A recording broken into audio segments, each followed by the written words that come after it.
दोस्तों, स्वागत है आपका मेरे YouTube चैनल इंग्लिश बाबू पर। और हमारी आज की स्टोरी है the farmer and his sons. Farmer का मतलब होता है किसान, किसान और उसके बेटे। तो दोस्तों, ये हमारी आज की स्टोरी है और मैं उम्मीद करता हूँ कि ये वीडियो आपको ज़रूर पसंद आएगी। काफ़ी अच्छी स्टोरी है और मैं आपको यहाँ पर वर्ड टू वर्ड मीनिंग बताऊँगा, इसकी प्रोनाउंसिएशन बताऊँगा और जो भी ग्रामर के चैप्टर्स हैं वो मैं बताऊँगा। तो चलिए दोस्तों, हम अपनी स्टोरी को शुरू करते हैं। A farmer had 5 sons. दोस्तों, पास्ट में जब किसी व्यक्ति के पास कुछ होता है या रखता है तो उसके लिए हमें हैड का प्रयोग करना होता है। तो इस लाइन का क्या मतलब है? A farmer had 5 sons. एक किसान के 5 बेटे थे। They were strong and hard working. वो ताकतवर थे और हार्ड वर्किंग थे। सिंपल पास्ट का टेंस है, यहाँ पर एक से ज़्यादा व्यक्ति हैं क्योंकि दे आ रहा है, इसका मतलब उसके बेटे 5, एक से ज़्यादा व्यक्ति हैं तो हमने दे लगाया वे के लिए। और जब व्यक्ति एक से ज़्यादा होते हैं तो हम वहाँ पर वर का प्रयोग करते हैं पास्ट में। तो क्या सेंटेंस है? They were strong and hard working. वे ताकतवर थे और मेहनती थे। बट लेकिन they always quarrelled with one another. Quarrel का मतलब होता है झगड़ा, झंझट करना किसी से। वो आपस में झंझट करते थे, झगड़ा करते थे। विद वन अनदर, एक दूसरे के साथ। समटाइम्स, कई बार। दे इवन फॉट, वो आपस में लड़ भी जाते थे। इवन का मतलब होता है फिर भी, यहाँ तक कि।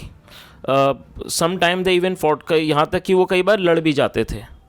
द फार्मर, जो किसान था, wanted his sons to stop quarreling।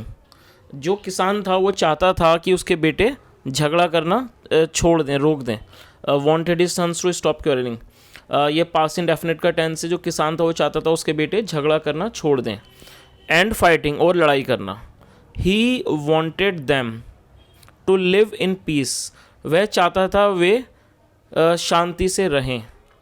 Plane words of advice, जो सीधे शब्द थे एडवाइस के, सलाह के, और स्कोल्डिंग या डांटने के, did not have much effect on these young people, इन जवान लड़कों पर उसका कोई असर नहीं था। द फार्मर ऑलवेज थॉट, किसान ने हमेशा सोचा, किसान हमेशा सोचता रहता था। The farmer always thought what to do, किसान हमेशा सोचता था कि क्या करूँ। वॉट टू डू मतलब होता है क्या करूँ। To keep his sons united, अपने बेटों को एक रखने के लिए। वन डे, एक दिन। ही फाउंड एन आंसर, एक दिन उसे एक जवाब मिला। टू द प्रॉब्लम, इस समस्या का। So he called his sons together, उसने सब बेटों को एक साथ बुलाया। टुगेदर का मतलब होता है साथ, और बुलाना, कॉल का मतलब होता है बुलाना या पुकारना। पास्ट इंडेफिनिट का टेंस है ये भी। ही शोड देम, ये शो की सेकंड फॉर्म है, इसका मतलब होता है दिखाना। तो फर्स्ट फॉर्म होती है इसकी SHOW, ED लगाने के बाद ये वर्ब की सेकंड और थर्ड फॉर्म हो जाती है। He showed them a bundle of sticks, उसने एक छड़ियों का, लकड़ियों का एक उनको बंडल दिखाया, मतलब गट्ठर दिखाया। एंड, और सेड, कहा, I want any of you, मैं चाहता हूँ आप में से कोई भी। I want any of you to break these sticks without separating them from the bundle. उसने कहा अपने बेटों से, मैं चाहता हूँ तुम में से कोई भी एक इन सारी लकड़ियों को, स्टिक्स को, जो छड़ियाँ इनको तोड़ दे, बिना इनको गट्ठर से अलग किए, मतलब जो बंडल था बिना उससे अलग किए। ईच ऑफ 5 सन्स ट्राइड, पांचों बेटों ने ट्राई किया, कोशिश की। वन बाय वन, एक के बाद एक। They used there full strength, उन्होंने अपनी पूरी ताकत का इस्तेमाल किया। स्ट्रेंथ का मतलब ताकत, एंड स्किल, और अपने हुनर का भी इन्होंने इस्तेमाल किया। स्किल का मतलब होता है हुनर। बट लेकिन, none of just a single stick to break, but none of them could break the sticks, उनमें से कोई भी तोड़ नहीं पाया छड़ी को। ब्रेक द स्टिक्स, छड़ियों को नहीं तोड़ पाया। देन, फिर। द ओल्ड मैन सेपरेटेड, फिर जो उस बूढ़े आदमी ने क्या करा, सेपरेट कर दिया। सेपरेट का मतलब होता है अलग करना, और ये सेकंड फॉर्म है। The old man separated the sticks, बूढ़े आदमी ने उन छड़ियों को अलग कर दिया। And gave each of them, और उन सबको दे दी, छड़ियाँ दे दी। Just a single stick to break, उन सबको एक सिंगल स्टिक दे दी तोड़ने के लिए।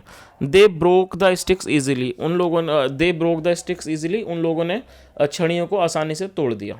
द फार्मर सेड, फार्मर ने कहा, अ single stick by itself is week, जो सिंगल लकड़ी होती है, सिंगल छड़ी होती है, वो अपने आप में ही, इटसेल्फ का मतलब अपने आप में ही कमज़ोर होती है। इज़ वीक, वीक मतलब कमज़ोर। It is strong as long as it is tied up in a bundle, tied होता है बंधा हुआ, वो it is strong as long as it is tied up in a bundle, जब तक वो बंडल में बंधी रहती है वो क्या होती है, मजबूत होती है। स्ट्रॉन्ग मतलब मजबूत।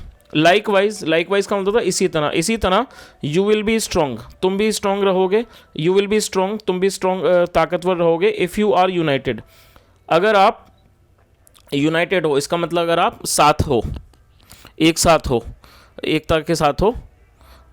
You will be weak if you are divided, अगर आप में विभाजन होता है और अगर आप अलग होते हो, डिवाइड का मतलब होता है विघटन हो जाना, अलग हो जाना। यू विल बी वीक, आप कमज़ोर हो जाओगे। इफ़ यू आर डिवाइडेड, अगर आप बट जाओगे आपस में, अगर आप में बंटवारा हो जाएगा।